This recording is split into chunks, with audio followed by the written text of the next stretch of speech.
So we are expecting a little bit of a snowstorm here tonight, so I figured this would be a good opportunity to go ahead and test out the OneTigris Rocdomus hammock tent. I'm going to try to set it up with tent poles this time instead of in between trees. We'll have it set up, and I do have a little helper here today. She's going to help me. Hi. So she's going to help me set this up. I'll go ahead and put it on a time lapse, and that way we'll get it set up and we'll see how it goes. The weather's been changed a little bit, anywhere from 4 inches to 14 inches, and it could switch over to ice and rain. So this may be a good test to see how this thing holds out. So stick around and we'll see how this thing looks once we're all done.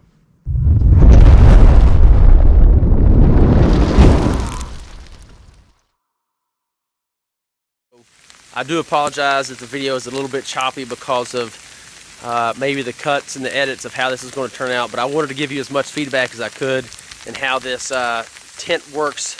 And like I said, the snowstorm came, and I had a great opportunity to do this. Hopefully it works out, and hopefully you guys like it and how it turns out. It's fun, and I love it, and it's awesome.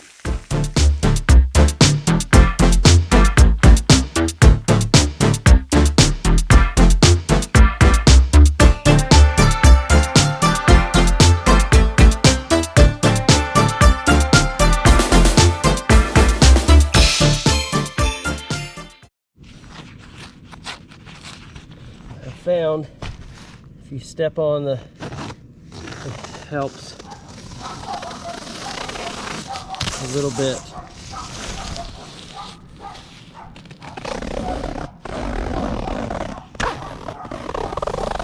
So it doesn't catch quite as bad.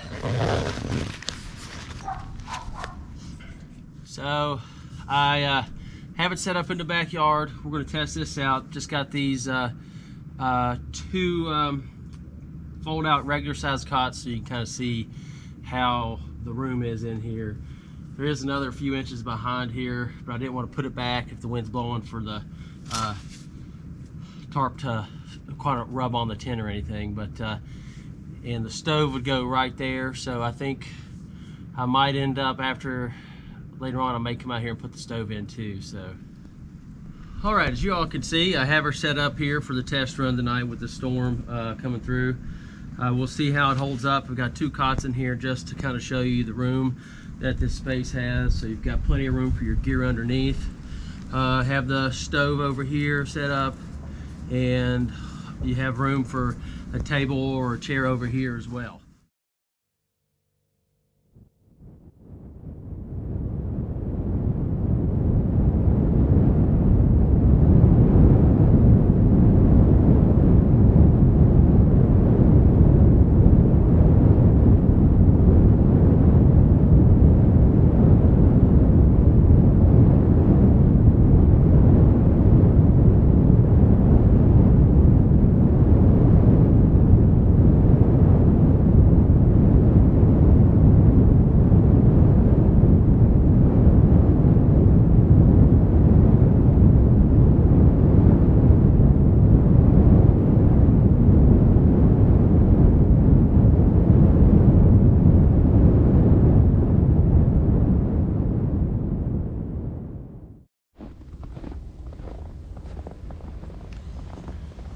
Come on out and dust some of the snow off.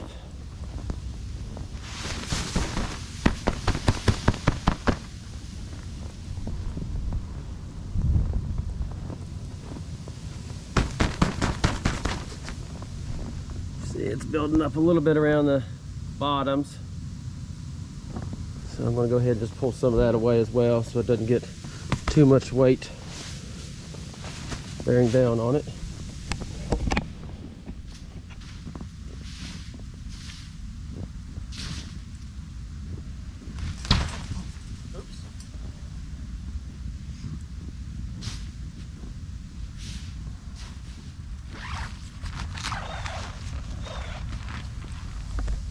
You can see it's going to be pretty important to keep the snow dusted off this. It's starting to build up on the stove, behind the stove here. So I'll go ahead and move that.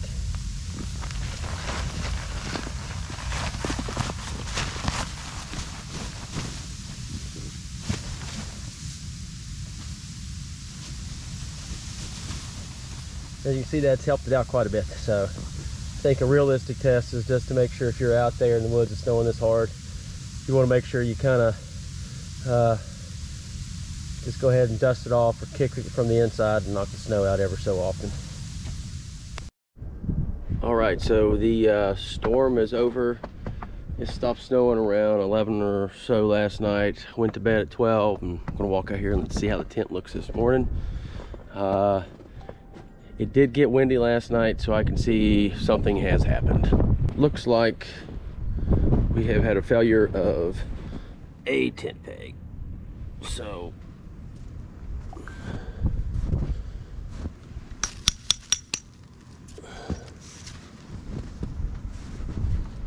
this is not a OneTigris tent peg, but it's a very similar one to theirs. I ran out of pegs with what they gave to set up this style. But it is similar. So as I initially thought it would, you know, for some high winds, you're going to need some longer, stronger stakes. Otherwise, the stake is back in the ground. We'll walk around and see how everything else held up. As you can see here, it does get windy. You are going to need some sort of protection around your smokestack. It will eventually rub up against the smokestack when it's warm.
All right, so I did want to show you guys something that I just found out.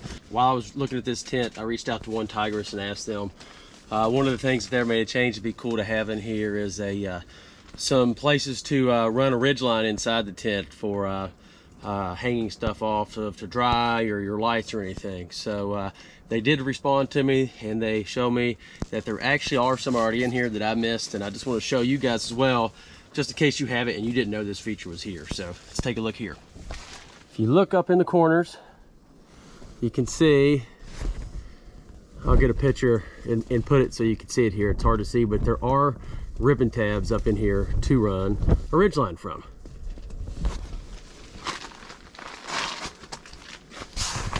I don't know if you can see that. So this is actually a pretty nice feature to have in here that I was not aware of, like I said, and I want to share this with you all as well. So you have this option to run a ridgeline from.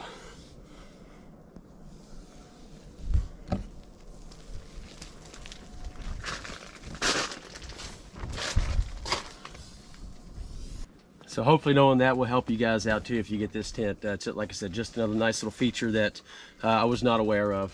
So, all right, y'all. So I want to go ahead and start to wrap things up here. I hope you all have enjoyed the video that I've made here, showing a few tips and the lessons learned that I've shown you. I did want to go ahead and leave you all with my final thoughts though. I want to say this tent did just hold up. This is really day 3 now. The sun is out, it's getting nice and warm, snow is starting to melt. But this tent did hold up to 3 days of about 10 to 12 inches of snow, down into the teens at nights. Just for temperature wise, we had 20 to 30 mile per hour winds that were sustained winds, and we had gusts up to 60 miles per hour. I want to say that I have used this tent with my hammock because that question has come up to me a couple times. Will this fit an 11-foot hammock? I do have an 11-foot hammock, gathered in hammock, and it fit in here well. I did that on a trip last week. So be on the lookout for that video soon. Hopefully I'll have that out for you all to watch. So while I was out on that trip, though, I did have no issues with this tent. I did hang it between the trees, and I do feel that this tent is a little more sturdy hanging between the trees. And it allows you to kind of choose a better option of how to hang it. I will say I would always choose the most level spot that you can find to hang this tent, so it prevents any kind of sagging on the sides and corners if you are off level on the land. You know, the tips and the lessons that I've learned that I've shown in this video are just from my experiences so far. You may experience some things that are different. Some of the issues I found could be aided with some design changes from OneTigris, but also if you're prepared for what you're going to go out to in the field, I think a couple of the smaller ones doesn't need to be a design change. You just need to be prepped for what's coming your way, and if you're prepped and you've set this up a few times at home and you know what you're doing, I think you can really get it set up and tweaked for your way. My main takeaways are going to be, one, I think the tent pegs may be a bit of an issue. The wind did blow these out a couple of times. It was some strong wind, so that may be expected. So maybe a different style of tent peg, the twisted style, a bit longer, or you may have to just make them out in the field if you're out in the field, or you may have some options already in your arsenal at home of your camping gear. The stove location, it's pretty good, and if it's not windy, there are no issues really with it. I had no issues when I took it out the other night for my hammock trip. You got to kind of get it just right, but as hopefully you can see, I'm not sure.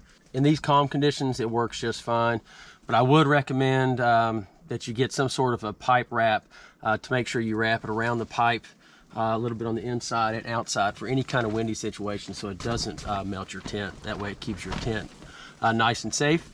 I did follow up with OneTigris about the zippers. It was kind of hard to see on the zippers, but they are in fact YKK. OneTigris did confirm that to me.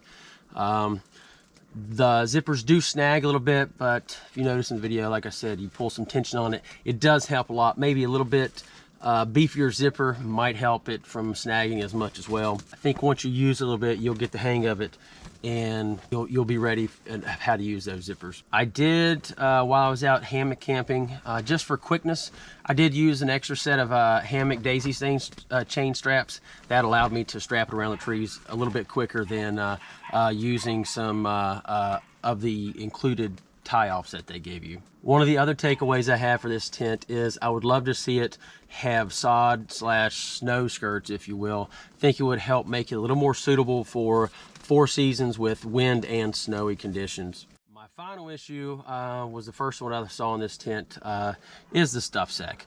This stuff sack is just too small to get back in, and what I have done is I currently have began to use a 20-liter dry sack that I put it in. It's easy to put everything in there, wrap it up, roll it up, and put it in my boat while I'm going down the river. But like I said, I'd like to see a little bit different design on this stuff sack. I've got to test it in calm conditions. I've got to put it in the yard, fortunately, in the snowy conditions. The only condition I have not tested yet is a rainy condition. So I'm hoping once I get some rain, then I'll be able to test this and test the how leak-proof this thing is. So I'm not sure. It appears to be taped up well, but we will test that as soon as I get the opportunity. All in all, I am very pleased with this tent so far, and I hope to have lots of adventures in it. Maybe OneTigris will make a few design tweaks to this thing that can make it just a super amazing tent, and possibly, I know they're a little heavier, but they could probably turn this one into a nice canvas tent as well for a little bit more durability. Again, I am pleased so far with the OneTigris Rocdomus hammock tent. If I have any major complaints in the future, I will let you know. I do hope you all have enjoyed this video and you're able to get out there and have some fun. So until next time, y'all, we'll catch you later.